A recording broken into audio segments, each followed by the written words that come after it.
Greetings and salutations, Life and Poetry fam. Welcome back to the channel with your boy, your host, the one and only, Marcus T. This guy.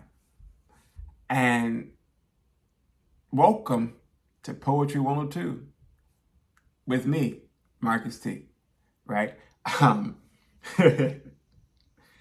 my gosh, I'm trying to keep this as nice on you guys as possible. You guys don't know what I'm going through to get this video done here. We're going to keep pushing along.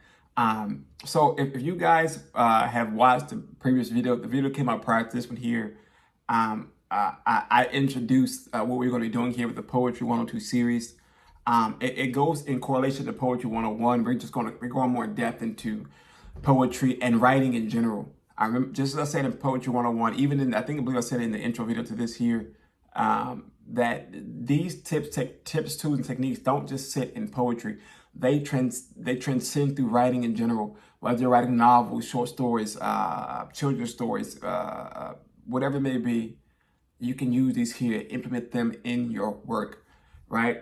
So, as you guys know, that in this series, as you guys know, in this series, we will be discussing and breaking down tips and techniques, as I just said, for how to find your voice in writing, finding your writing style, as well as developing voice and tone in your writing style.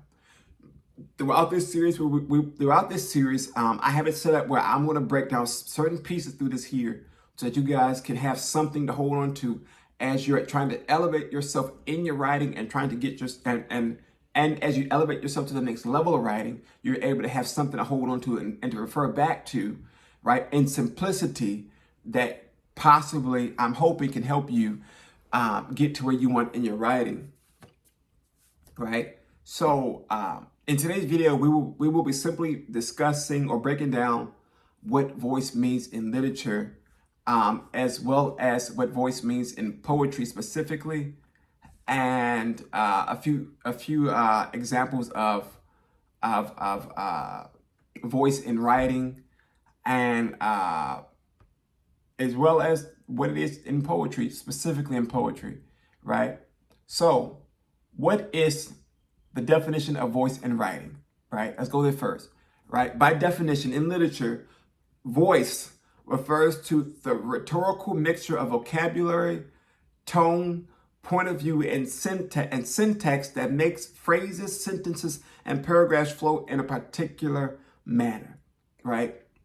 For example, novels can represent multiple voices, right? You have the narrator, you have the main character, the secondary character, so on and so forth. So each person or each position in that novel has a specific voice so that you can know, okay, this person speaking, that's that person speaking, whether it's tone, vocabulary, point of view, whatever it is, right? That'll help you defer what is happening that'll help you defer between characters in that body of work. Like I said, between the narrator, the main character, so on and so forth. It's imperative that you are able to understand where you're going when it comes to character relations, because you want to be able to hear or paint the picture from each person. Say, for instance, if you're reading a Dr. Seuss book, right? You guys know I love Dr. Seuss. You have the Cat in the Hat, right? You have the voice of the cat.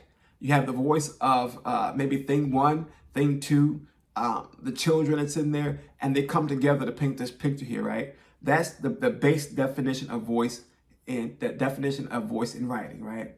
So some examples, as I said, you have some examples of voice in writing, as I said, the character's voice, the author's voice, the narrator's voice, right? The author's voice is that piece that says, okay, this is me. I wrote this here, and I want to put something of me in this text here. For myself, in my poetry, I always put a piece of my story in anything I'm writing, whether it's what I'm feeling at the time as I'm writing, that relates to the topic that I'm writing about, or whether it's about something that I've experienced or something that I've witnessed, somewhere down the line, something that I thought, or even something that I just created in my head. I want to know that this is me. This is I'm setting the scene here for you to see this here. That's how I do. And most of the time in my poetry, I tend to write third person. It's just so that you can be able to put yourself in that position there. And so for me, writing third person, I try to set the scene up so that you can say, okay, this can be me, right? And you can hear your own voice as you're reciting it to yourself, or as you go back to read it, so on and so forth, right? So that is the primary definition of voice in writing, with 3 good examples of how of voice in writing, right? Not voices, but voice in writing, right? So how do we define specifically voice in poetry? You guys know I'm a poet. I love poetry. That's what I do here, right? Life and Poetry with Marcus T. So we can simply define voice in poetry as the person behind the words that speaks us to the audience, right? Again, you hear my voice. I'm setting the tone with my voice, right? And I'm using, as a poet, I'm gonna speak for myself, right? Specifically, I'll use a plethora of elements to help convey this picture here, such as tone, imagery, rhythm, diction, punctuation, and just again a plethora of other things. I'm setting the scene here so that you can walk this journey with me here in this poetry. Right? I'm setting that scene, and we're going through with it, and we're making sure that that you're able to be there as we take this walk, as we take this journey through this body of work. So again, guys, and no matter what the structure of writing you're doing, you want to be able to convey voice so that the people who are reading it can follow along the journey with you. You want to be able to differentiate, hope I use the word right, but between characters, so that's not just one big old monologue through a 700-page book if you're writing a novel, or through or a poem that has a stalemate that doesn't change. It just goes from A to B and just flat lines as you go through. Now, sometimes, as creatively speaking, again, I've mentioned this before in the Poetry 101 series, that as a creative, we have creative control to do what we choose to do. I personally don't like following rules in my writing all the time. Sometimes rules are warranted if I want to get a specific picture across. But there are times where I've written a piece that went straight through and just was stalemate, because I wanted you to feel the depth of the drowsiness or the weariness that was in there, and there wasn't cause to have a pitch and tone here or a philosophical phrase there. It was simply just monolithic. We just went through. We just stayed monotone through and through, and it conveyed something I wanted to do. But in all, right, although I didn't have those specific elements in place, such as certain phrases and pitch and tone and all that stuff there, I was able to still paint the picture, and the person on the other end of it was able to say, okay, I understood where he was going with that. I understand why he's doing that there. And again, you're able to paint that picture there. So again, voice is a key thing in writing. Don't let nobody, everybody has their own opinion on this here, own definition about it. But traditionally, I've given you the definition of what they are. And traditionally, that's the rule we follow in writing. If we're taking that route. Remember, examples are the character's voice, the author's voice, the narrator's voice. They all have specific things that they do to push themselves out. So, okay, this person's speaking here. Okay, this person's pulling back. This person's speaking there. Okay, and then they're all pulling back. And then the narrator's painting a picture as you move to the next scene, right? As a poet, I like to think that it's my job to make sure that that the themes that I'm using are working together to create this unique expression that goes with the word choice that I'm using. Again, I'm painting the picture so that you can see the point of view for the piece itself. Poetry is a bit different because it's a shorter form of literature. You don't have a storyline that you can follow from A to Z all the time, and you get the backstory in it as you can do in a novel, right? Or even in a short story, you have more landscape or more real estate to use to convey this picture here. Poetry is a bit more compact because it's a shorter body of work. However, we still follow these principles here from time to time. And we try best to stick to them there. That's why I'm giving you guys this here. I think this is an important thing to know as you're going through your writing, right? So I also want to talk to you guys about how we can describe the author's voice in in poetry, right? Um, so a writer will use a specific tone, choice of words, a specific subject matter, punctuation, whatever it can be, right? To help display his voice, his or her voice, right? How the author conveys their attitude towards a specific character, towards a personality, also compiles to that there, right? The author often is distinctive in a specific piece of work, especially in poetry. You want to hear that. For me, okay, I'm going off script here. For me, as a writer, I want you to hear my voice in everything I'm doing, because I want you to know that this is coming from me.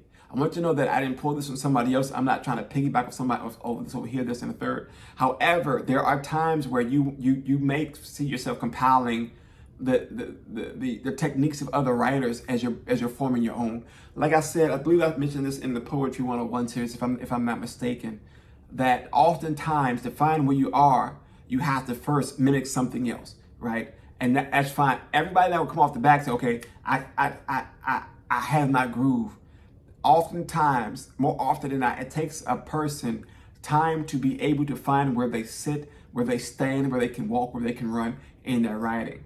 In order to do that, it's this thing that we used to say to the people I used to mentor and train in writing. You have to learn to follow before you can lead. You have to learn to follow before you can lead. I didn't wake up and say I'm not gonna follow these rules, right? When I first was writing, I followed rules to the T, and then I found my own lane.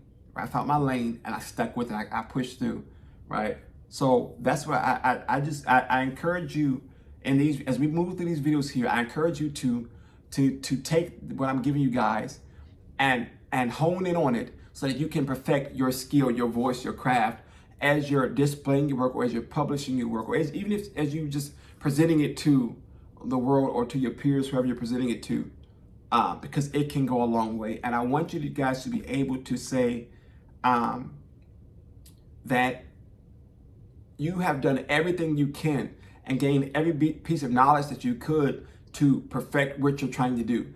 And again, I cannot reiterate this enough. You don't have to just follow what I say, right?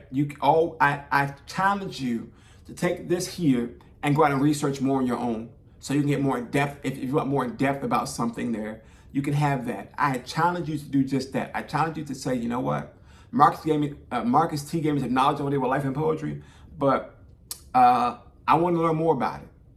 Challenge yourself to learn more every time you pick up your pen, every time you open up a book. Challenge yourself to receive what's on that page, on that paper.